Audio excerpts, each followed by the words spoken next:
DeKalb County is experiencing this weird rash of deadly violence. Just in the past 24 hours, 2 shootings, a woman stabbed to death in front of a store, and an 8-hour standoff. Tonight, we have team coverage of this crime trend with CBS 46 reporters Haley Mason and Megan Packer. But let's start with Haley. Haley, you're live in Decatur, a neighborhood where a young man was just gunned down.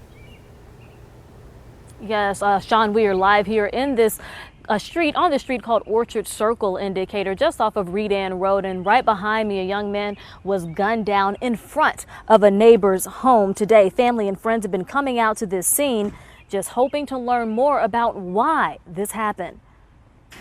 Late last night, a woman was stabbed to death on Memorial Drive. Her murder would be the first of a deadly 24 hours in DeKalb County.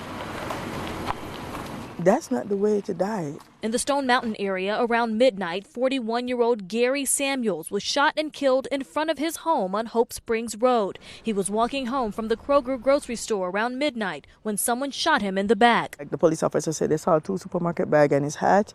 You know, we knew that was him. Samuel's family tells me he was bipolar and schizophrenic, but always avoided conflict. He's not a troublemaker.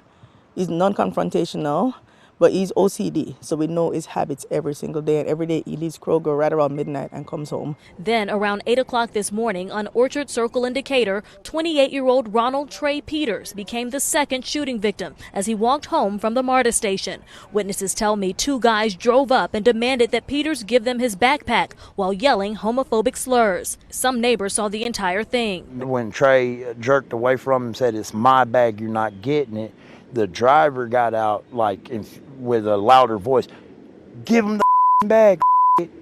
And then when the passenger walked back towards the vehicle, the driver jumped out and started firing. Peters' boyfriend told me that 2 young men had been following Peters at the MARTA station and harassing him. He was on the phone with his mother just moments before he was gunned down in front of this home. I told him that he ain't here by himself, somebody's here with you, and we're going to make sure that we try to catch the people that did this to you.